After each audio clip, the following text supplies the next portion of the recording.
booking ang Kathleen kagabi mga kasombreros, at ang Kathleen po ha, si Ma'am Kathleen na Alden mga kasombreros ay may parehong bagong endorsements. Grabe oh, talaga nakita mo talaga dito na pattern talaga ang dalawang ito mga kasombreros. So ako man din na nagulat dito sa mga pinost ni Alden mga kasombreros, at of course ng team ni Ma'am Catherine mga kasombreros.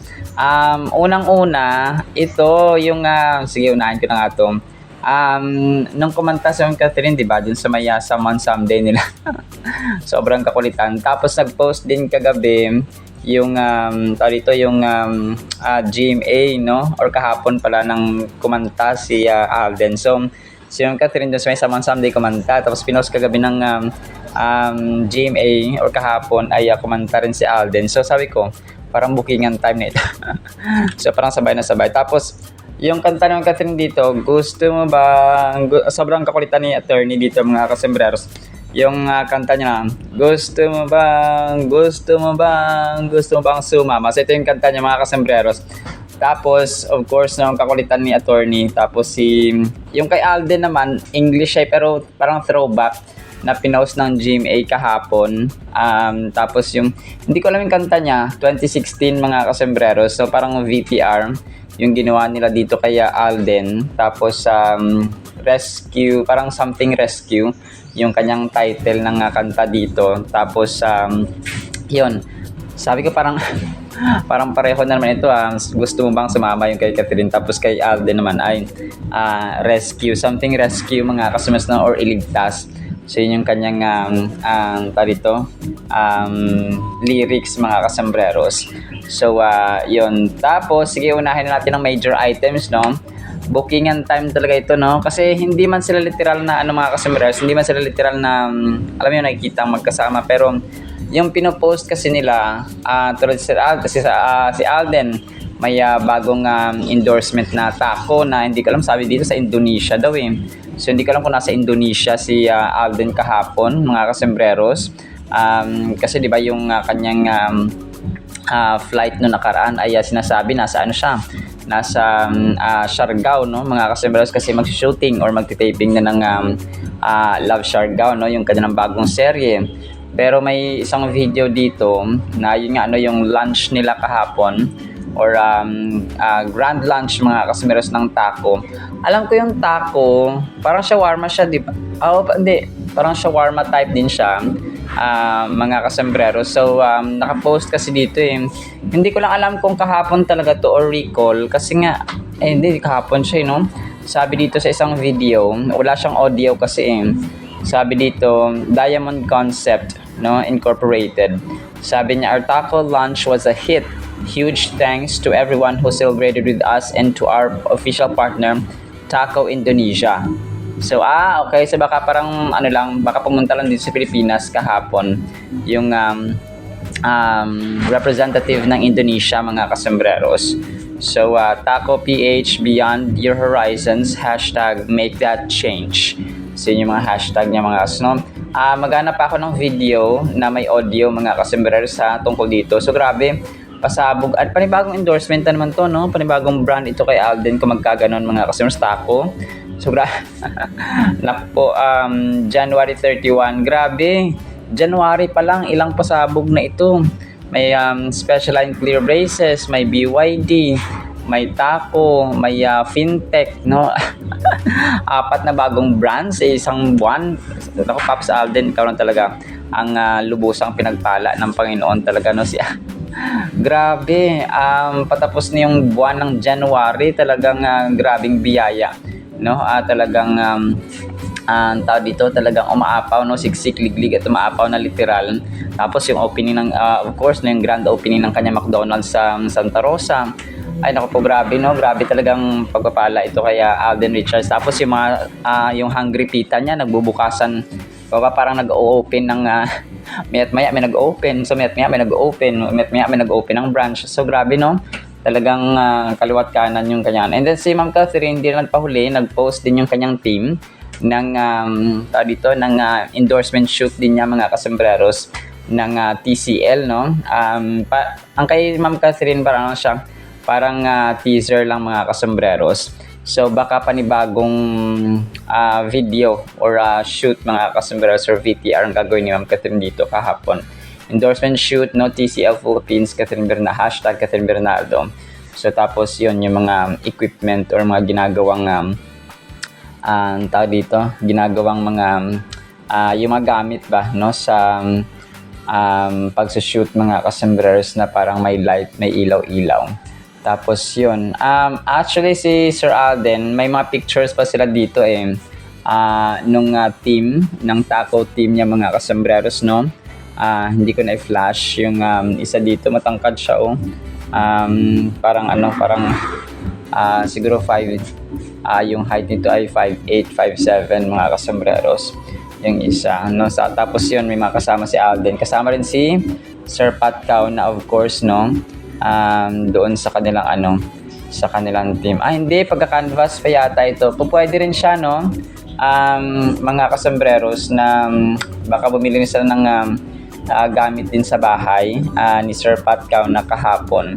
So post kasi ito sa Facebook mga kasembreros, no. Pero tayo ng tao dito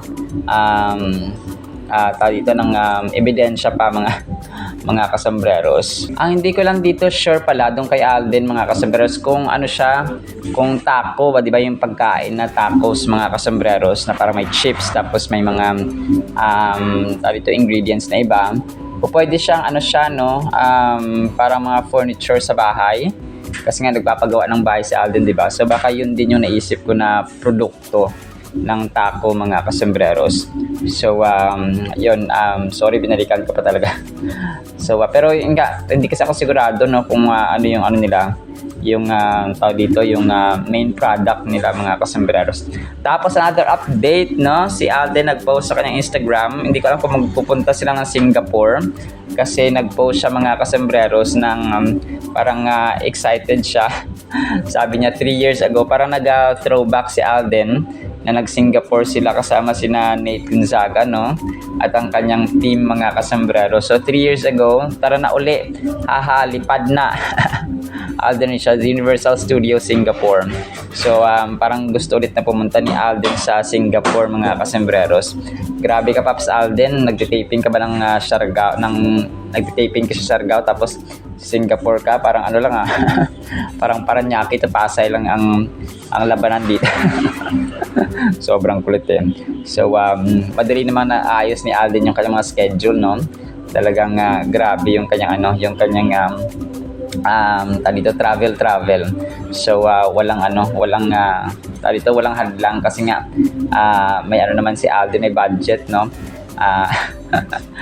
Mga kasembreros, mga katinatigs. Tapos ito pinagtabi nila or pinagkumpara naman ng mga fans si Kyla 13 hours ago, Filipino telenovelas, whose outfit do you like?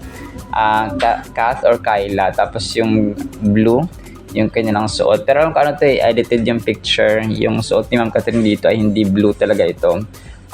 Something maroon. Or ito yung time na nasa Christmas party special sila mga kasembreros. Parang maroon na violet na yun, dark maroon, something like that yung kanyang combination mga kasembreros.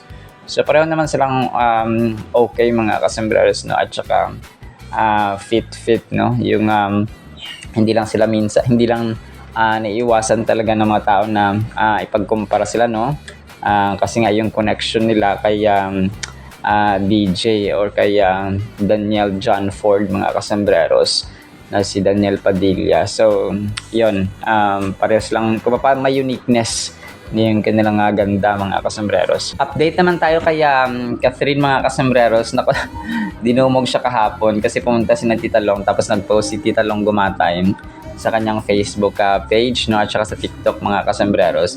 So parang lumabas si Kath dito para mag-hi sa mga fans, no. Parang itong ginagawa nila dati sa shooting din ng Hello Love Again mga kasembreros, kung saan nga ang mga fans ay hindi magkahumaya. Hindi mapigilang sumigaw-sigaw, no, at saka tumili mga kasembreros kay Catherine. Lalong-lalong dati sa Hello Love Again, nako, talaga yung mga tao dun sa Canada at saka sa umabot na sa time na naging disturbo na sila sa mga neighborhood, no, sa mga kapitbahay. And sabi ni Direk Cathy ay parang sa atin dito ay parang malapit na sila ipabarangay kasi nga disturbo sa mga kapitbahay, mga kasombrero, si mga fans doon na mga Pinoy na nag-aabang at saka nag-aantay no sa Kath din mga kasombrero na lumabas doon sa shoot nga nila ng Hello Love Again sa Canada. Grabe no? Kasi kahit sa ang sulok ng mundo, lalo na sa Canada, talagang very open kasi ang Canada. Kung kaya maraming kumukuha ng mga green card no sa Canada, mga kasombreros, para doon manirahan. Kagaya na no ni Sir Renato Husayan pala no, Sir Ren, 'di ba taga Canada po kayo. So citizen na siya doon. So yon talagang ano. And alam ko Sir Ren nandoon din siya no dati sa Canada. Sir Ren nung shoot ng ano ng Hello Love Again. So yun, minsan nagkakwentuhan kami. So yun, talagang iba yung karisma ng ni Kath, mga kasombrero, sa masa tulad dito no. And of course no, kapag Kath din mas lalong-lalo na. Talagang dati kasi 'di ba ngayon ang tendency, 'di ba? Anyone can be a vlogger no. Kung kaya yung mga tao doon, sige, video post. So kung kaya pa nag-trending din yung kanilang mga videos, ay may income din sila kahit pa paano, mga kasombreros no. So talagang nakakatuwa lang yung mga ganun na mga simpleng bagay no, yung mga hindi nila na-notice no ng Kath din, mga kasombreros, any other celebrities and politics, mga kasombreros, na na pag pinapost sila ay kahit pa paano nakakatulong sila sa mga ultimo na mga vloggers, mga kasombreros, na kagaya po natin. So talagang talagang tulong din sila no, naging way sila ng Panginoon para maging tulong no ng Panginoon, mga kasombrero, sa mga tao. Tapos ito inalala ng isang fan yung linyahan no. Actually Kapuso throwback ito nag-post, mga kasombreros. Hello Love Goodbye Hugot Lines no. The story is all about self-love, family, career, and also decision making. So hindi porket ginawa mo lahat para sa isang tao magiging enough reason yon para sila magstay. Sa relationship, dapat parehas kayo nag-grow at dapat parehas kayong magde-decide or nagde-decide. Kung mahal mo isang tao, doon ka kung ano makapagpapasya sa kanya, wag selfish, mga friend. So tama, ito kasi yung time na di ba? Parang aalis na si Joy kasi nga sa kanyang pangarap, mga kasombreros. So yun, grabe no, sobrang rin to, sobrang heartbreaking din ang moment na ito ng mga linyahan ni Joy and Ethan. Si Joy Marie Fabregas at Ethan Del Rosario. Tapos ito, next item natin, natutuwa din ako dito. Salamat Beautiful Vice no sa pag post na ating thumbnail sa Facebook no. Sabi niya dito, iskandalo, grabe. Isang serye ng mga masaselang larawan ni Kath at Alden ang kumakalat niyan sa social media na nagpapatunay sa kanilang lihim na planong tuluyang mamundok at iwanan ang showbiz. Grabe, hindi akalain ng mga fans. So hindi naman po ganito ang sinabi ko ha. So sorry po, Beautiful Vice. So, hindi po naman ganon. Kung kaya kapag may question mark, sometimes we have to ask first no. Yun kaya, kung kaya siya may question mark yung ating yung ating thumbnail. Pero yun, hindi naman masiselan. So pero yun, kidding aside, ay maraming salamat pa rin no sa pagpo-post ng ating thumbnail, Beautiful Vice. So ilang likes pa to? So hindi ko na ma-scroll kasi naghang na naman ang aking laptop. Yun, 264 likes no, mga kasombrero and mga Kathinatics. Tapos 21 hours ago, Celebrity Viral PH nagpa-teaser din siya no, kung excited na ba ang lahat no sa bago at kakaibang pagganap na abangan kay Catherine. Ito nga yung Elena 1944, mga kasombreros. So excited kami no, at mas excited kami kung sino magiging leading man ni phenomenal box office cinema queen. Talagang abangan ito ng grabe no, talagang babalik talaga si Ma'am Catherine sa ito yung pinaplano talaga ng management, nakita talaga ng maraming fans na babalik siya sa big screen or sa sinihan, mga kasombreros. So natatawa nga ako minsan, sabi ng mga tao, para masalba daw yung industriya ng pelikula, ibalik si Catherine, no? Lalong-lalo yung captain, mga kasi 1.6 billion, no? Wala pa nakakatalo, mga kasombreros. Tapos ito, 8 hours ago, no? Si Beautiful Vice ulit na pinost na yung ating thumbnail sa Facebook na legit proof of love, confirmed tanda na pagmamahal ng Catherine, suot nila pareho. Sabi niya, nakakagulat kitang-kitang ebidensya ng wagas na pagmamahalan dahil sa suot na singsing ni Catherine at Alden na tila isang simbolo ng kanilang sumpaan. Kaya naman ang mga fans ay hindi na magkamayaw sa sobrang tuwa at pananabik na tunay na estado ng kanilang relasyon. So, 142 likes 8 hours ago. So, marami-rami rin ha. Kasi pagkaganto, yung engagement din po ay marami, mga kasombreros. 15 hours ago, posted ng Filipino telenovelas Ann Curtis, Catherine, and Marian and Sarah G, mga kasombreros, no? Parang random pictures lang ng mga hinahangaan at big names, no? Malaking pangalan sa industriya ng showbiz. So, si Ma'am Marian lang yung dito, yung GMA or Kapuso, no? Natutuwa din ako dito kay Ryan April, mga kasombreros, na pinost niya yung ating, salamat po ha Ryan April, pinost niya yung kanyang ating thumbnail, no? 10 hours ago naman ito, mga kasombreros, medyo early pa. Matapos makita kasama ang mga Bernardo ay bigla namang namataan si Alden sa Davao na tila may mahalagang misyong ginagawa na hindi alam ng publiko hanggang ngayon. Hindi ka panipaniwala ang bawat kilos niya ay may misteryo nakabalot. So yun lang, sa misteryo nakabalot.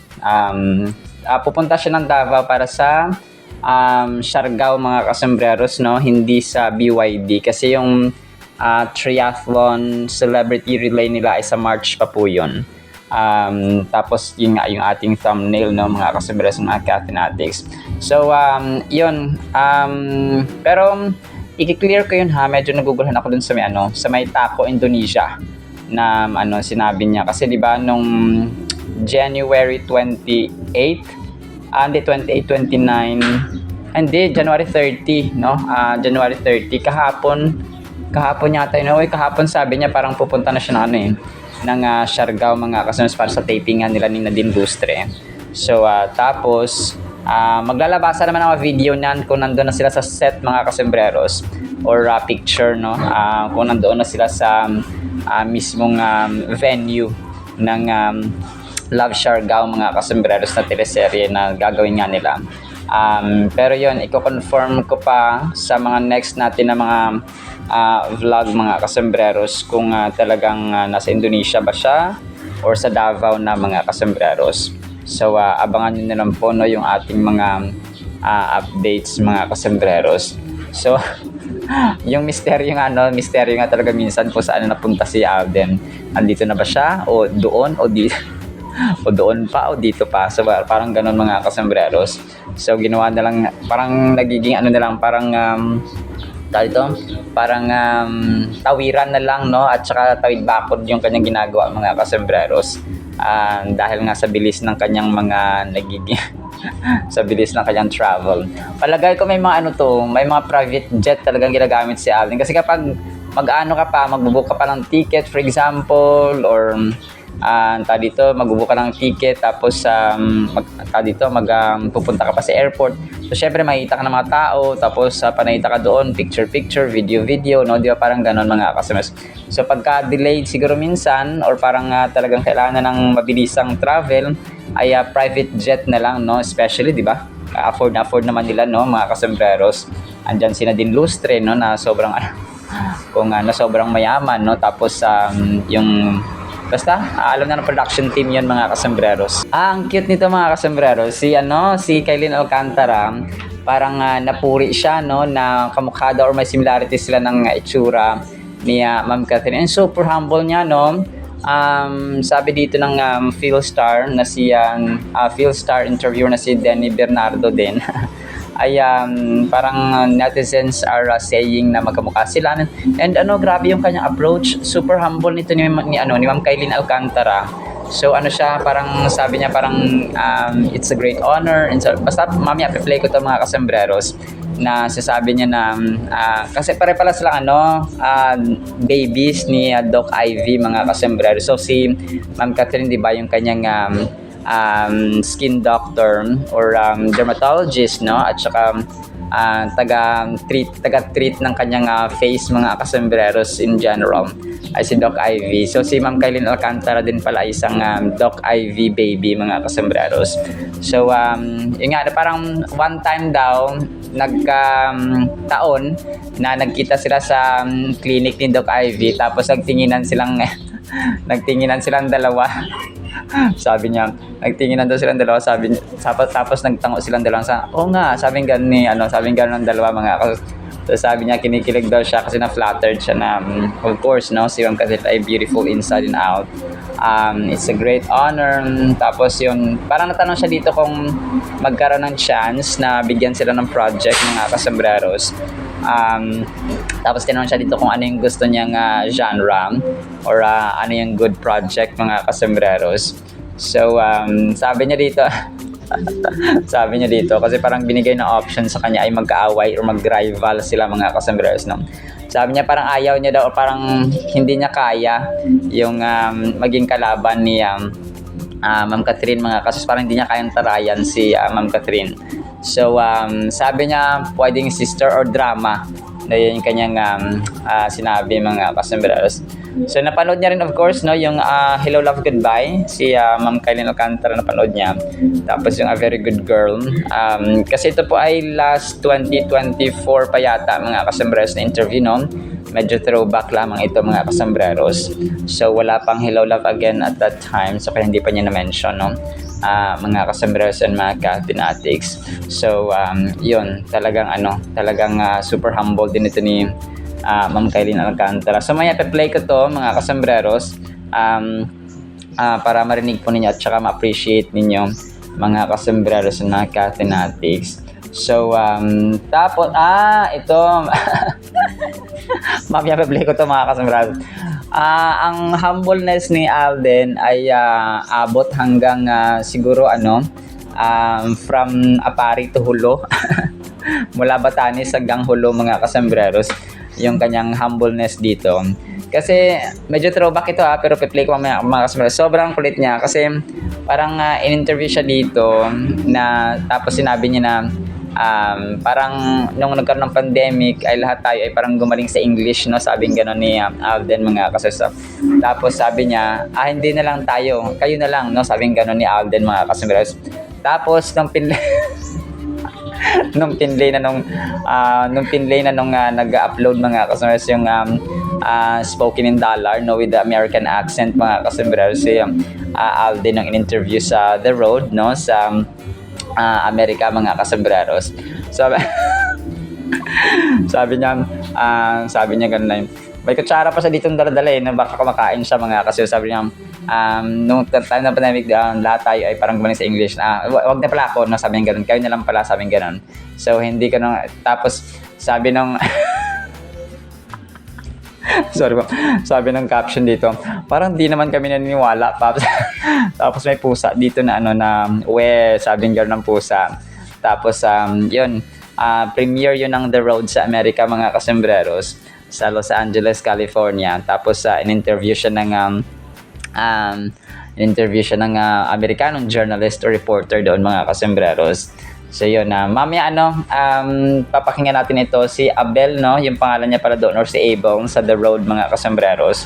So with American accent si Soiti dito.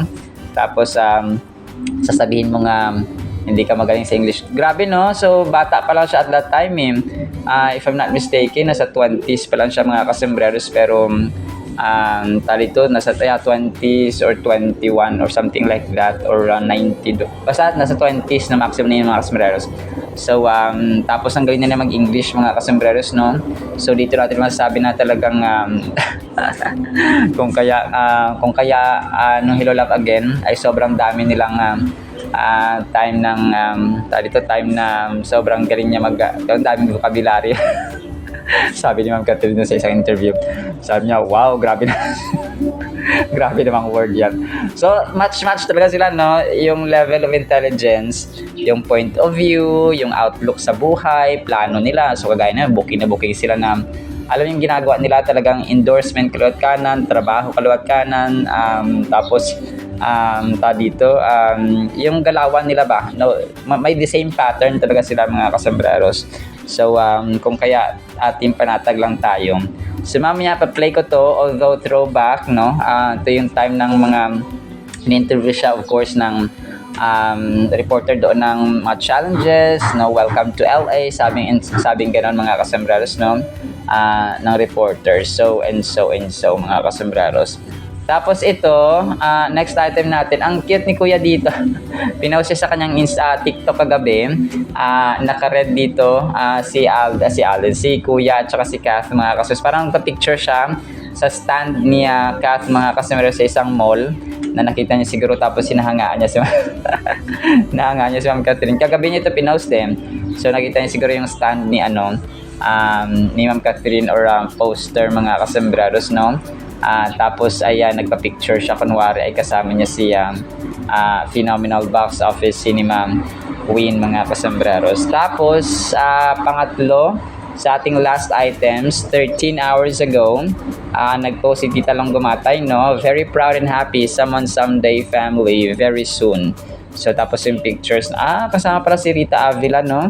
Sa set mga kasombreros. So ngayon ko lang nalaman. So pictures ito ng cast ng Someone Someday kasama si attorney, of course, no? Ito pa yata yung time ng parang Thanksgiving or parang may siguro may sila doon, may taping or may kinuhaan ng shots mga kasombreros dito sa bar na ito. Tapos yun, pero ngayon alam ko pa malapit na matapos ang taping nila mga kasombreros. Na kung saan ay aabangan natin, no, na matapos siya para makagawa na siya ng panibagong project mga kasombreros. Sige, recall natin tong si Robin Padilla na umaasa pa siya na magkabalikan. Magkakabalikan sina Daniel Padilla at saka si Catherine Bernardo mga kasombreros. So tapos sa paggumawa ng pelikula, magkakabalikan mga kasombreros. So ito yung time na na kaka-break lang ng Kathnel. Tapos umaasa siya na na kasi tito, di ba, ni Daniel Padilla, si Robin Padilla mga kasombreros. So ang papa ni Daniel Padilla na si Romel Padilla ay kapatid or kuya ni Robin Padilla or Senator Robin Padilla mga kasombreros. Pero yun, talagang malabo na. Sorry Senator Robin, pero medyo malabo na. Tatry ko rin tong play mamaya mga kasombreros para marinig po ninyo. Tapos last item natin mga kasombreros, which definitely na-miss at saka inaabangan natin mga kasombreros, walang iba kundi ang prayer ni Phenomenal Box Office Cinema King mga kasombreros. So wala pa talagang wala pa talagang sinabi or dito clue si Alden na binigay mga kasombreros na kung siya po ay nasa Siargao na. Yung last na picture dati na yun kasama pa si Sir Pat Cao na ay parang logo ng aeroplano at saka island, no, which represents Siargao nga mga kasombreros. So pero update ko kayo kapag meron na tayong mga mga ebidensya at saka mag-post ang admin at siya Sir Alden himself. Sabi ni Alden sa kanyang panalangin, no, Dear God, thank you for all the unknown battles you have fought on my behalf. As your word says, we see through a glass darkly and only know in part, but you know all things. Tama, no? Even when I don't see it, you are actively working for my good, protecting, guiding, and making a way. Help me to trust in your unseen hand and rest in the assurance that you are always at work in my life. I am grateful for your love, provision, and faithfulness every moment or in every moment, both seen and unseen. As Romans chapter 8 verse 28 says, New International Version, and we know that in all things God works for the good of those who love Him, who have been called according to His purpose. In Jesus' name, Amen. So, Amen and Amen, Pops Alden, no? Talagang inaabangan natin itong kanyang panalangin, mga kasombreros, na kung saan ay kumbaga ito yung pinaka-last na pinakahuli pero pinakamahalaga sa lahat, mga kasombreros. Everything is useless and meaningless without the Word of God, without the prayer, and without the Holy Scripture, mga kasumberos, or pananampalataya na atin pong gabay sa araw-araw. No, pagkain po ito ng ating kaluluwa, mga kasi yung ating physical na katawan ay kumakain 3 beses ang araw, yung ating kaluluwa nun po. Imagine mo, Sir Alden, ako pa, he has a perfect life, no? Isipin natin, pera, kasikatan, happy family, loving family, good relationships, kindness, pero grabe, no? Dito makita na talagang hindi sapat ang lahat-lahat, na material things are useless without God.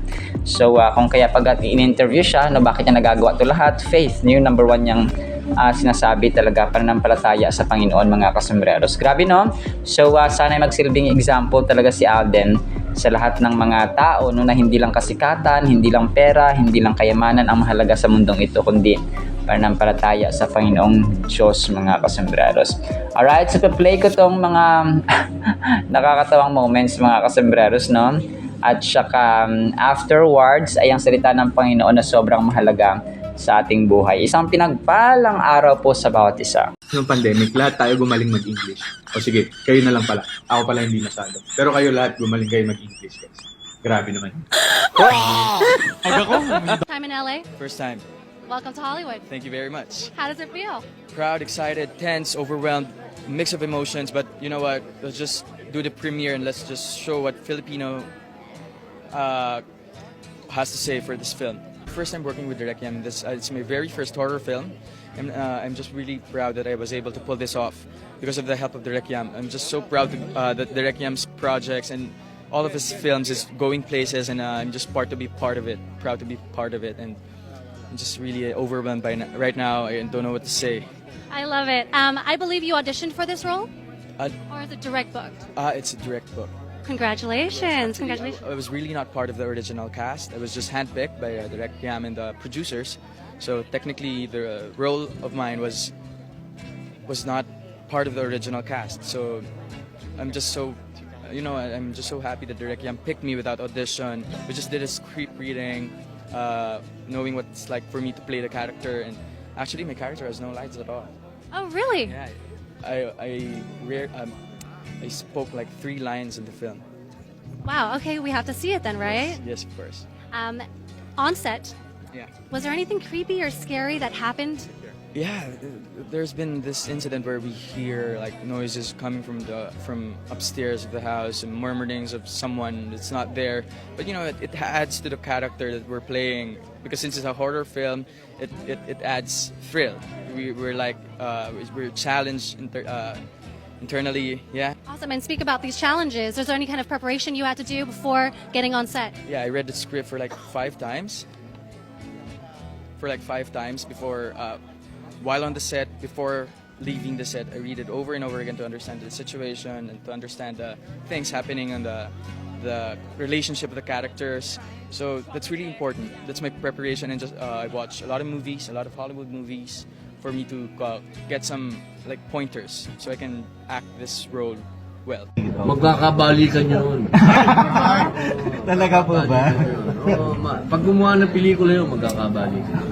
Kumpiyansa si Senator Robin Padilla na balang araw ay magkakabalikan sina Daniel Padilla at Catherine Bernardo. Ginawa ni Robin ang prediction sa press conference ng kanyang pelikula tungkol sa buhay ng dating senador na si Gringo Honasan. Inamin ni Senator Robin Padilla na si Catherine ang nagbigay ng break kay Daniel Padilla sa entertainment industry. Sinabi rin ni Robin na mataas ang respeto nila kay Catherine at nang hinayang sila sa nangyari sa pagitan nila ni Daniel. Alam lahat ng Padilla na malaki ang aming pagbigay-pugay kay Catherine dahil siya ang nagbigay rin ng break kay Daniel. Kaya ang paggalang namin kay Catherine ay sobra-sobra, sabi ni Robin. Totoo naman, siya ang nagbigay kay Daniel talaga ng break. Kasi ang bida talaga si Catherine. Dagdag pa ni Robin, sinabi din ng senador na boto pa rin siya kay Catherine kahit hindi siya ang binoto nito. Boto ka kay Catherine? Oo naman, siyempre. Mabait na ba tayo? Kahit di niya ako binoto, ako boto sa kanya. Many netizens are raving about you. I mean, looking like Catherine Bernardo. What's your reaction? Thank you! Salamat po! Kinikilig ako. Actually, nasabihan na kami ni Doc Ivy niya na we're together kami dalawa ni Ate Kat. And we just looked at each other and like, oo nga! So, kinikilig ako kasi syempre, Ate Kat is such a beautiful person inside and out. So, it's a great honor. O, iba yung honor, pero it's such a great honor na maging kamukha niya kahit pa. If you are to work together in a project, what would it be? What do you think would be a good project? Sisters or rivals or Oh, I what? cannot be a rival of Ate Kat. Like, sa totoong buhay at sa but parang feeling ko hindi ko sa kayang tarayan. But definitely, Sisters, twin sisters. grabe naman. But definitely, sisters. Pero sana, drama. Like, healthy drama. Kasi, nakita ko si Ate Kat sa Happy Love Goodbye. Nakita ko siya sa A Very Good Girl. And masterpiece talaga. Sobrang the best ng ating Word of God, mga customers. Ang title natin ay Palabasin Mula sa Kulungan. Bakit kaya, no? Psalms 142 verse 7, Bring my soul out of prison. Ito pala yun, no? Out of prison. That I may praise your name, referring to God. The righteous shall surround me, for you shall deal bountifully with me. So si Haring David dito, no? Is talking to the Creator, the Almighty One, no? The Creator, mga kasembreros. So the Mighty One and King and God of Israel, mga kasembreros, the God of Abraham, Isaac, and Jacob, none other than God Himself, mga kasembreros. So palabasin mula sa kulungan. Ang kulungan ay representation, of course, no, ng diniprave yung iyong freedom. Okay? Hindi ka malaya na gawin ang gusto mo, mga kasembreros. Ang nakakatawa lang minsan dito sa Pilipinas, ang mga mayayaman daw kapag nakukulong ay maraming nagagawa. Kaya nakapagnegosyo at nakapagbenta pa daw ng mga pinagbabawal na gamot, no? Hindi ko lang alam kung totoo, pero may mga documentaries kasi din, no, na pinapalabas ang mga journalists na gano'n nga yung kalakaran sa kulungan, especially kapag ikaw ay malaking isda o negosyante na nakulong. So, pero in essence, no, yung kulungan po ay representation na syempre hindi ka makakalabas-labas, no? Kasi nga nagkasala ka, so you have to be imprisoned, mga kasembreros. So pero dito talaga malalim, no, ang metaphor na ginamit niya Haring David, mga kasembreros, na parang sabi niya, bring my soul out of prison. So parang siguro nakakulong siya sa desperation kasi nga yung Psalms 142 ay ito yung time na lugmok sa pighati at desperation si Haring David, mga kasos, because hinahabol siya, no, ni Haring Saul, hindi pa siya hari that time, no, si David, mga kasembreros. So kasi si Haring Saul pa yung hari ng Israel at that time, mga kasembreros. So but David was about to be king, mga kasembreros. So talagang nasa situation of of desperation at saka pighati si Haring David at that time. So grabe, no? Alam nyo, ito yung isa sa mga manifestations na si Haring David ay talagang tinawag siya na a man after God's own heart. Sobrang lapit ng kanyang puso, sobrang close ng kanyang puso sa Panginoon, because even in times of distress, even in times of suppression, of para siyang kinukulong, no? Kasi hinahabol siya ng hari ng Israel. Parang presidente ngayon, no? Parang pag hinahabol ka ng presidente o ng any official or anyone in position sa government, mga kasembreros, ay talagang masabi mong wala kang peace of mind, no? Hindi ka makatulog, hindi ka mapakali. You are depressed and distressed, mga kasembreros. So pero dito sabi niya, palabasin mula sa kulungan that I may praise you, no? So yung intention of the heart was really important, okay? Si Haring David dito, or si David, mga kasembreros, ay talagang sabi niya, palabasin mo ang aking kaluluwa, no?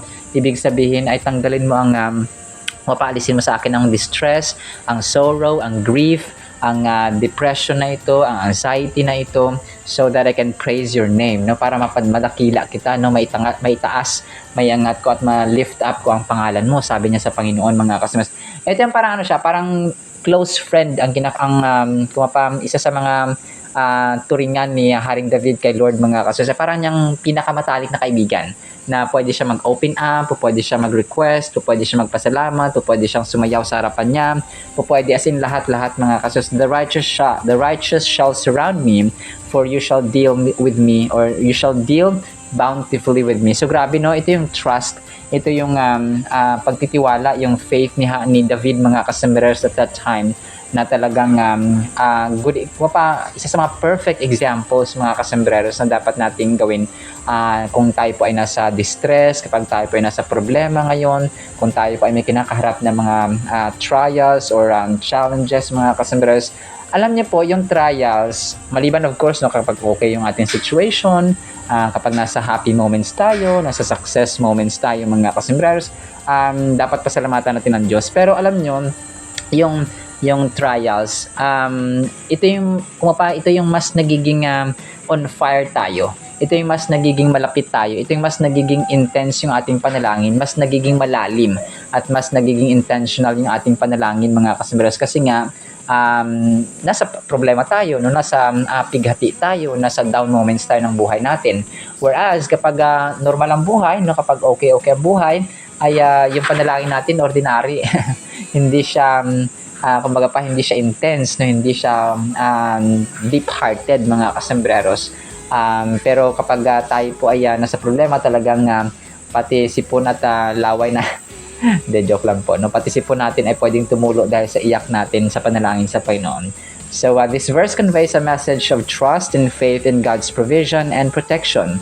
So provision and protection. The speaker expresses confidence in God's abundant blessings, believing that they will be treated generously by the divine. So kagaya na mention ko po, noong January 28, 2026 ay 2 dilubyo ang dumating sa amin, no, na hospital ang kuya ko, and then at the same date mga kasama, January 28 pagkahapon namatay yung baboy na binili namin, kakabili lang namin na baboy mga kasambres, no, na iniingat-ingatan namin na sana ay investment ng mga kasambres, pero binawi ng Panginoon. So He allowed everything to happen. So talagang naunat, na-stretch ang aming pananampalataya at yung aming panalangin talagang ay naging mas naging intentional, mas naging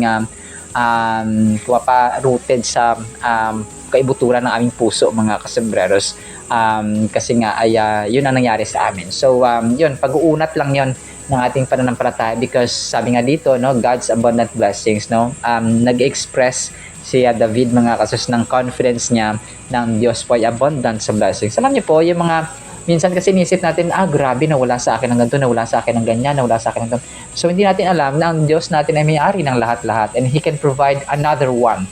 So sabi ko kay nanay, pasalamat na lang tayo kasi tayo buhay, no, at saka yung ating kalusugan, yung ating ipanalangin all the time na maging okay. Kasi kapag hindi tayo nakapagtrabaho, so hindi tayo makakapag makakabili ng ating pangailangan sa kusina and so on mga kaso. So ganun po siya, no, because sabi ko nga, I believe na naniniwala ako, no, in faith na ang Diyos po ay magpo-provide pa at magbibigay sa amin ng mas dakila, mas amazing at mas malaking investment. So ganun siya mga kasembreros. Now, believing that they will be treated generously by the divine. So generous ang divine natin, generous ang Diyos natin mga kasembreros, no? Hindi siya madamot. Siya po ang tuburan, siya po ang source, ang spring. Tuburan siya ng generosity, ng kindness, ng love, and compassion and forgiveness, all of good attributes mga kasembreros.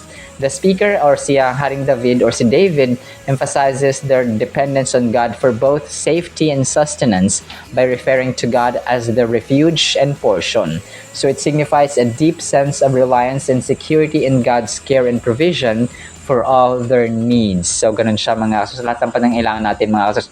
So ang question dito, have you ever felt overwhelmed and unsure of what the future holds? This verse reminds us that we can turn to God as our refuge, finding comfort and strength in His presence. So sa lahat po ng season ng ating buhay, hindi lamang sa successful tayo, hindi lamang sa good news, kundi pati sa bad news mga kasembreros, kasi God allows everything to happen sa ating buhay. Parang ano lang yan parang yung isang amo, let's say nagtatrabaho ka sa isang kumpanya, inutusan ka niya tapos sumunod ka, tapos hindi naging successful, wag ka mag-worry. Kasi ginawa mo naman ang dapat tapos hindi naging successful. So dahil siyang amo, ay alam niya na kung anong gagawin mga kasembreros. Because he is the amo, no? He is the master, he is the owner or the chief executive officer ng kumpanya na pinagtatrabahuan mo. So yun siya, no? The verse at hand, the culmination of David's plea, encapsulates his desperate cry for liberation, pagiging malaya, no? Out of prison, mga kasos, liberation. Gusto niya maging liberated. And his vow to extol God's name once rescued. So kapag na-rescue siya o napalaya, mga kasimers, ay mas dadakilain niya at iangat niya, mga kasembreros, ang pangalan ng Panginoon. So it is a poignant reminder of the raw honesty and faith displayed by David in the midst of his trial. So poignant reminder ito ng raw honesty and faith. So honesty, so very honest si Haring David, mga kasmas, dito na sige Lord, kapag pinalaya mo ko, kapag tinanggal mo yung anxiety, kapag nawala na itong galit sa akin ni Haring Saul, na parati akong hinahabol, ay mas dadakilaan ko at i-extol, no, i-praise ko ang iyong pangalan. So grabe, no, para siyang isang kaibigan na pag nanalangin na, o sige Lord, ganito, ganyan, tapos very open. No, yun po yung gusto ng Panginoon sa atin, maging open tayo, maging honest tayo, mga kasos, maging tapat tayo. Kung galit tayo, no? Kung kung downhearted tayo, open up natin. Lord, ganito, ganyan. Parang tayo nagsusumbong ba sa ating nanay, mga kasos, at saka sa tatay, na parang tayong bata na nagsusumbong sa ating magulang, mga kasos. Yun ang gusto ng Panginoon. Okay? Childlike faith, mga kasembreros. Sa final thought natin, trusting in God's plan and surrendering our struggles to Him can help us navigate through difficult times with faith and resilience. We invite His peace into our hearts and allow His divine grace to guide us through the storm by choosing to seek refuge in God. God is our shelter and stronghold, offering us protection and comfort in the midst of life's challenges. So parati nating tatandaan na yung comfort, yung aliw ba, no, mga kasembreros. So yung aliw na pinoprovide ng Panginoon sa atin ay ano po yun, no? Talagang hindi mahanap ng mundong ito. Yes po, pwede tayong pumunta sa mga tourist destinations, sa mga gusto nating galaan, no? Pero yung internal, yung sa loob ng tahanan, sa loob ng ating isipan, sa ating puso, mga kasembreros, there is that peace, no? Inner peace, mga kasembreros, na regalo ng Diyos sa atin. So dapat nating pasalamatan iyon, mga kasembreros, because God is the only source, yung peace na nagsusurpass, no, kaya niyang i-overcome ang lahat ng understanding, lahat ng talino, lahat ng intelligence, knowledge, mga kasembreros, skill, no, talent, mga kasembreros, ng mundong ito. Kahit na ikaw pa ang pinakamatalinong tao, pinaka-skillful, pinakamayaman, influential or pinaka-powerful na tao sa mundong ito, only God can surpass, no? His peace surpasses all understanding. So grabe, no? Alam po, napakadakila, no? Napakadaming bagay na dapat nating pasalamatan ng Diyos, hindi lang sa material things. More importantly at more significantly, mga kasembreros, ay yung mga bagay na hindi natin nakikita. Yung love sa family, yung care, yung kindness sa family, yung nanay mo na mabait, masipag, mga kasembreros, yung nanay mo na generous, na kind, forgiving, merciful, and so you are, and so we are, mga kasembreros, dapat, no? Kasi kapag tayo po ay nasa loob ng tahanan na puno ng gulo, ay masabi natin parang ayaw natin tumira dito, mga kasos. But God is faithful, God is amazing, God is loving, and God is His loving kindness, mga kasembreros, ay eternal, no? Hindi po siya natatapos, mga kasembreros. So kung kaya wag nating kaligtaan na parati magpasalamat sa harapan ng pagkain, open our mouth, salamat. So parang tatay natin, pag nanay natin, pag binigyan tayo ng binigyan tayo ng something, kapag grabe yung pasalamat natin, di ba? Mas matutuwa sila sa atin. So bibigyan pa nila ulit tayo kasi meron tayong grateful na puso, mga kasembreros. So ganun din po ang Diyos natin. So every time na nagpapasalamat tayo, we open our mouth, our heart, mga kasembreros, ay mas lalong na please at natutuwa ang Diyos sa atin kapag tayo po ay nagiging mapapasalamat din. So gawin nating normal days or normal attitude, mga kasembreros. Gawin nating ugali, no, sa dugot laman ang pagiging mapasalamatin, mga kasembreros. Alright, salamat sa ating Word of God, ha? No, apay pagpalain po tayo ng pag-ibig, pananampalataya, pag-asa, no? And then a close and intimate relationship sa Panginoon, mga kasambreros, in the mighty, holy, sweet, magnificent name of the Lord Jesus Christ, we pray, with the companionship of the Holy Spirit of the living God. And everyone said Amen and Amen. See you sa next segment, mga kasambreros, and paalam po. I love you all.